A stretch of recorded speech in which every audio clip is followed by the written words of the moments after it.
So season 3 of Dearborn Girls Never Met a Stranger. So do you guys want to start with first impressions? Yeah. Okay.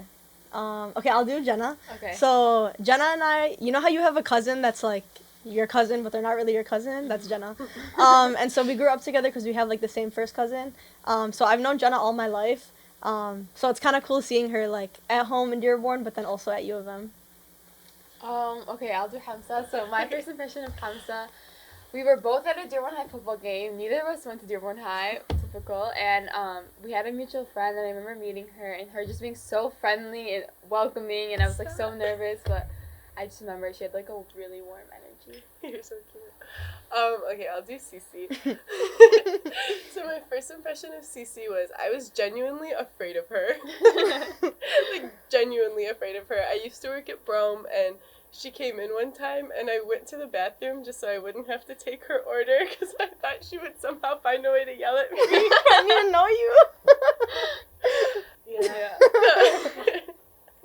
Yeah. So we all go to the University of Michigan, Ann Arbor, but we come from very different like backgrounds, high schools. Yeah, so I went to Cranbrook, which is in Bloomfield Hills, and that was like all white. I was probably one of like 6 Arab in like my whole school, and it wasn't diverse at all. So I think for me, like coming from Cranbrook and then like going to U of M was really interesting because I grew up around Arab all my life, but when I got to U of M, I was like, okay, like I don't like I need to be friends with only Arab right now. Like I just miss them so much, and I missed having that community.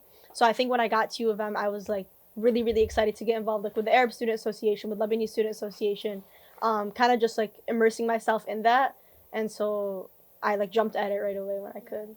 I have a very similar story to Cece. I went to Green Hill School in Ann Arbor, and it was a small school, 80 people per grade, and it was kind of diverse, but there were very few Arabs, and the same thing with Cece. I just missed everyone so much that I wanted to throw myself in it.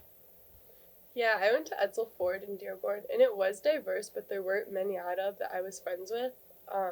And so, honestly, similar to the both of them, like, I just wanted some Arab friends, and I wanted friends I felt like I could connect with, even on a more personal level. Yeah, so okay, so I think like one of the biggest stigmas for Michigan Arab, like Ann Arbor Arabs, is that we're really, really extra about like 100%. our identity and like being Arab. So like if you guys see us, like you'll probably see us wearing like our Michigan Arab crew necks like all the time. Like I have literally 2 of them. I have like my ASA hoodie.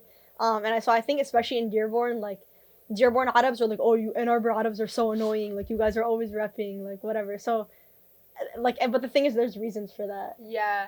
So before I came on campus, there was apparently a lot of things going on at. Sorry, I'm gonna start over.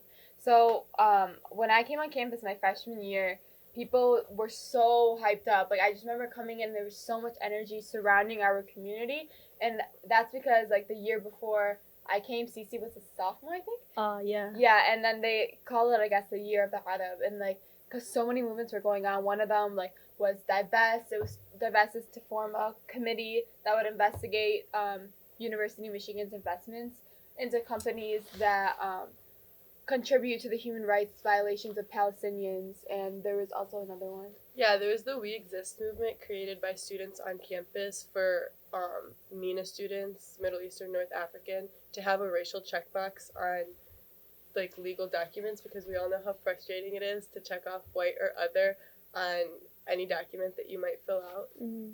And so like divestment got passed for like through central student government for like the first time after like I think 13 years of trying, and then the We Exist movement, like the MENA checkbox, is actually like gonna get implemented. It's like it's on a lot of documents, but like still getting formalized.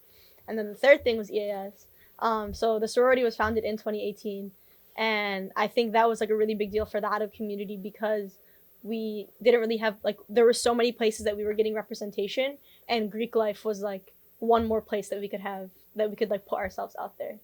And then I think it's interesting because like we faced a lot of like pushback, especially from the Dearborn community and like the Arab community in general, because when you think of Greek life, I know for me coming in as a freshman, when I thought of Greek life, I thought of what you see in the movies, like just partying, drinking, like the drama all the time with all these girls. And so when I got to U of M, I was like, cancel. There's literally no way I'm joining Greek life. And then when I got exposed to multicultural Greek life, which is so different than like, again, what you see on TV or like white Greek life, I was really, really taken back at like the sense of like sisterhood and brotherhood that these organizations have, and like they hold themselves to such a high standard. But the thing is, again, like the Arab identity wasn't represented there, so like that's why I decided to found EAS, like along with my the 7 other founding sisters.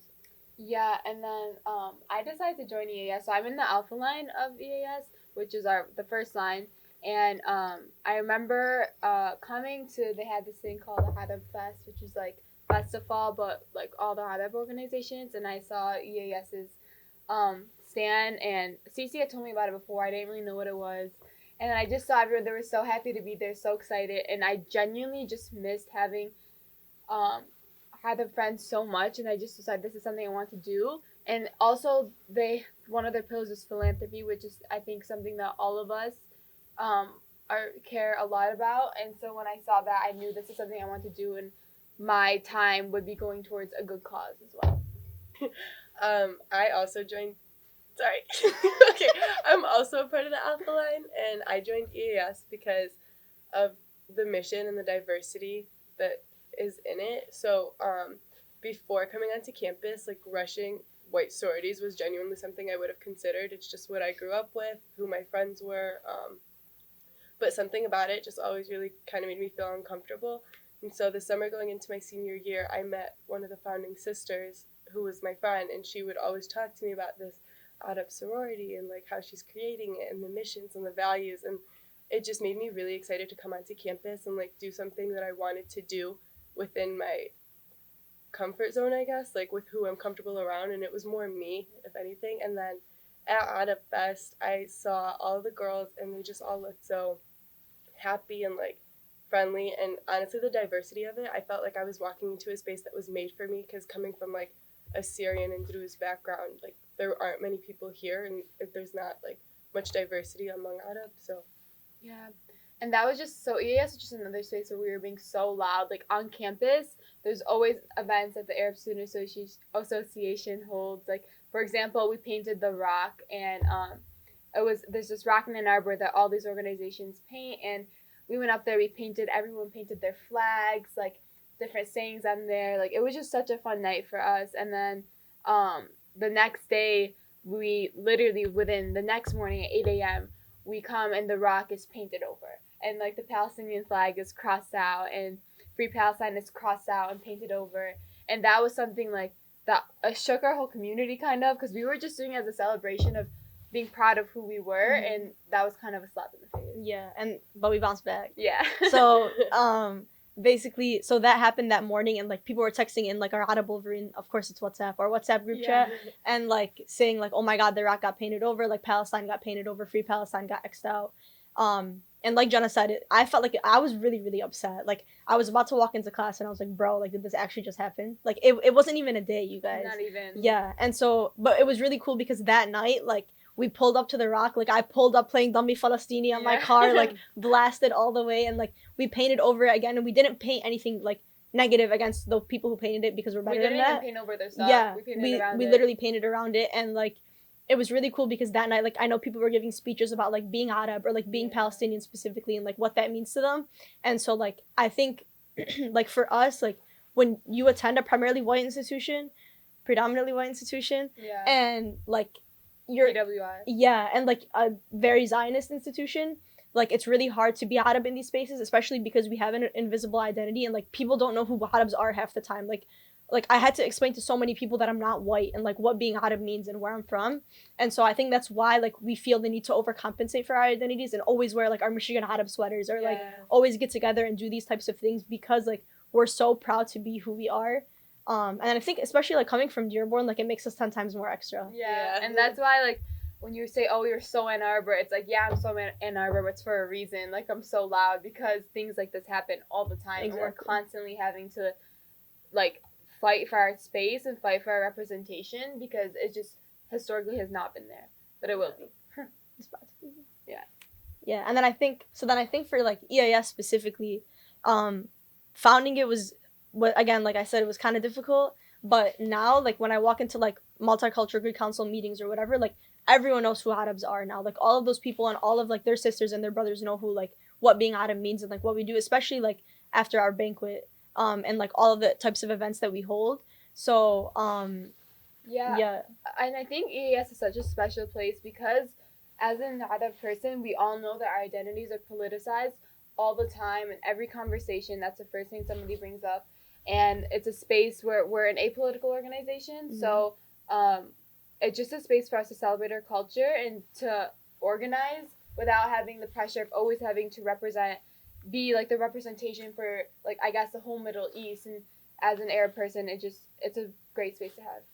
Yeah. Okay, yeah. So philanthropy is one of our pillars, and we all know that there's a lot of humanitarian issues going on in the Middle East, and EAS has a partnership with Friends of Kayani, which is the American partner of the Kayani Foundation, um, which is an organization that provides free education for Syrian refugees living in Lebanon. And so our sorority has a really close partnership with them where we have a banquet every year called Remembering the Refugees, RTR, where we fundraise for them. This year was our second one. We raised like over $10,000, which was amazing, and it goes directly towards them. And we're working on another project. Kindi, one of you want to talk about that? I can. So Kindi is basically just a program that we use to read to students in The Kayani schools. the Kayani schools, and so it's just we kind of teach them a little bit of English. Yeah, and then so EAS like gives us, I guess, the platform to do this. So our national board introduced us to this partnership, and this honestly it makes it feel so much more real because we do a banquet and we raise a lot of money, but actually getting to interact with these kids is genuinely like amazing, and it really like when you think if you're a refugee, like people think that like it lasts like only a couple of years, but I think the average like time someone spends like as a refugee or living in a informal tent settlement is like somewhere, I don't know if I want to say like 15 years. I'm pretty sure someone told me that, but yeah. Okay, and then like something that I think we always like to say in the sorority, like when we're together, is that the reason we're so close and like we are sisters, like we genuinely do consider ourselves to be sisters, is because like we're all working towards something that we're passionate about, and like the sisterhood and like the friendship aspect kind of comes along with that. So like because we are all are passionate about like being Arab and like the diversity, like showing the diversity that exists within Arab culture and doing like this philanthropic work, we all like end up becoming sisters. Like I honestly don't think I would have known or been friends with half of you guys if it wasn't for the sorority. Yeah, I agree. Aside from all like the amazing professional stuff that we do, like the sisterhood is really actually there. Like there's not one person in this space that I wouldn't feel comfortable spending like a whole 24 hours with. Yeah. And that's a lot to say. Like I'm an only child, and so like I really do feel like I gained 15 sisters, and I don't know, it's a nice feeling to have. Like we just text in our group chat like who's down to go get acai bowls or who's down to go do this, and like 4 or 5 girls will instantly like respond like, where are you? I'm here. I'm free at this time, and it's just nice. Yeah, and it's not the cliche like, oh my god, we're sisters, like everyone's loves each other, everyone's best friends. Like no, that's not real life. So everyone has like their few like really good friends, and like I'm not gonna be best friends with everyone, but I know if I need somebody at any point in time, I can ask any sister and they'll be there for me, because that's like just something that's something we instill like every day, because that's so important to us. And it's really great having 15 people who I can count on for whatever. This is funny, but I just remembered this when you said at any time of the day. Like there was one time where I was studying for an exam really late, and like I asked for coffee at 2 a.m, and I said it like as a joke, like, oh, if anybody's up, and like one of the girls literally brought me coffee to the library when she wasn't even studying. Bushra. How cute. That's so funny. It was first semester last year. And I think something that's cool about EAS, like, so it's a social sorority in the way that it's structured. And so obviously like we are sisters and we have like internal social events where we all just hang out, or like we all went to a Michigan basketball game the other day together. But like we have like a professional purpose, and like we're here to develop each other professionally. Like when an EAS girl walks into any other space like on campus, like they know what they're doing, and like they know how to like properly create an agenda or like do something, and it shows. Like the professional skills that I feel like we like develop actually shows up in other places. But something I did want to say is what's cool about EAS and being in the sorority is that it's a lifetime commitment. So like 10 years down the line, like hell yeah, we're all gonna be at each other's weddings, like being annoying and like super obnoxious. And like even like when we talk to like our founder, like they're still so close, and they're like in like their late 20s, and like EAS was founded in 2012, so like we're still a really new organization, but like I know that 10, 20 years down the line, like I'm still gonna pull up in my jacket, like being so obnoxious. And that's another thing that adds on to the professional thing as well. So EAS was founded in 2012 at UCLA, so we have chapters across the nation, and it's just like resources and the network like across the country. So like for example, I know like Jessica, you were talking to Jessica about future career options. Jessica was on our national board. She was a national director for philanthropy a couple of years ago.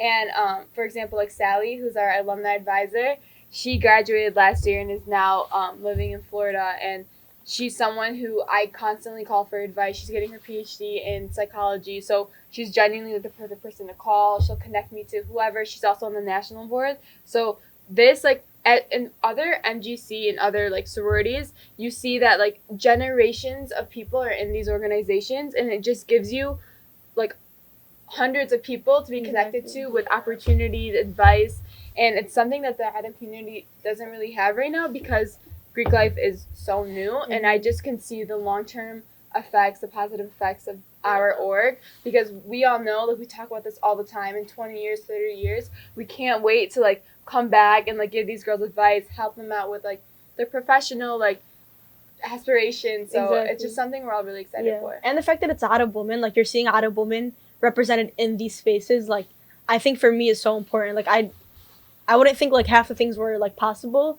if it wasn't for, like, seeing the older girls that already graduated, like, doing what they're doing. Yeah. And that goes back to, like, the professional thing, because, like, we're a diverse group of girls. We come from different religions, different countries, different backgrounds, different career aspirations. You learn genuinely so much from every single person. Like, the reason why we know how to do things isn't because, like, we sit for 5 hours a day, like, practicing. It's because girls have been in these positions before. They've had different experiences that they could share with everyone. Yeah. And, like, hopefully, like, we want to give that back to, like, everyone. Yeah. So, like, one thing we're doing that we're really excited for is we're having a Women Empowerment Week coming up in March. And because we don't want it to feel, on campus at least, we don't want it to feel like you have to be in the sorority to benefit from it, I guess, because there's so many girls, I have girls on campus that we love, we're all friends with, but, like, EAS just wasn't for them, and that's real. But there's still things we can do to help them. Like, we're having a really cool event with CAPS. We're having an event with Dearborn girl. Yeah. And I know something that we always say is, like, empowered women empower women. So, like, the sorority really does not benefit us, but benefits all lot of women on campus, and honestly, women period, that we're all connected to. We create, like, spaces for women on campus that genuinely don't exist. So, like, one of the events we're doing on campus is with CAPS, and there's a Arab CAPS is, CAPS is counseling and psychological services, I believe, which is just, like, it's a resource for all students on campus to get counseling services, group therapy, personal therapy, and it's really underused, I think, by our community especially, just because of, like, the stigma around it. And so there's a counselor, her name is Samiha, and she's Arab, and she wanted to do an event with us, so we're having, like, a tea time with, and it's open to all, like, everyone on campus, but, like, mostly for women on campus to come talk about things that we don't really talk about as Arab women, like certain taboos and things like that. Yeah. So we're excited. I think, like, the biggest thing is just, like, breaking down the stigma that comes with Greek life and, like, being in a sorority and what that means, because, again, like, I know for me that was so different my freshman year versus now, and so I think, like, kind of communicating that to, like, the Ann Arbor community and, like, the Arab community, but also the Dearborn community, and just, like, kind of, like, dealing with that pushback and, like, what it means to be a Arab woman in Greek life. Yeah. Like, that's, like, the biggest thing. Yeah. Sorry. No, go. I was gonna say, like, the difference between us and maybe, like, other sororities also is, like, we're not party affiliated, not drinking affiliated, no smoking. You can't do any of that in your letters. Exactly. When you're wearing your letters, it's, like, a sign of respect, like, to your organization, and doing those things and acting in certain ways is just unacceptable. And so, yeah. And that's just, like, that, the way we carry ourselves in public, but also the way we carry ourselves within an EAS space. Like, something EAS has taught me, which I think is so important for everyone to learn, like, so many life lessons about, like, personal versus professional. So we're in a sorority and we're, like, friends with everyone, but how do you act professional in a way where you're holding people accountable, you're learning different things, and, like, the amount of times that like I've been held accountable for things and the things I've learned, the learning moments of like being called out for example, like there was something like I don't even know, like if you say something and like, hey, someone's like, that's not okay to say, and like there's just so many things we've learned from being in this space and having like mentorship from older girls, but also girls who have different experiences. Exactly. And I feel like all our eyes have just been open to so many different things that we wouldn't have been exposed to if it wasn't for EAS. I agree. Okay, so the last question is, why are you proud to be a Dearborn girl? Who wants to go first?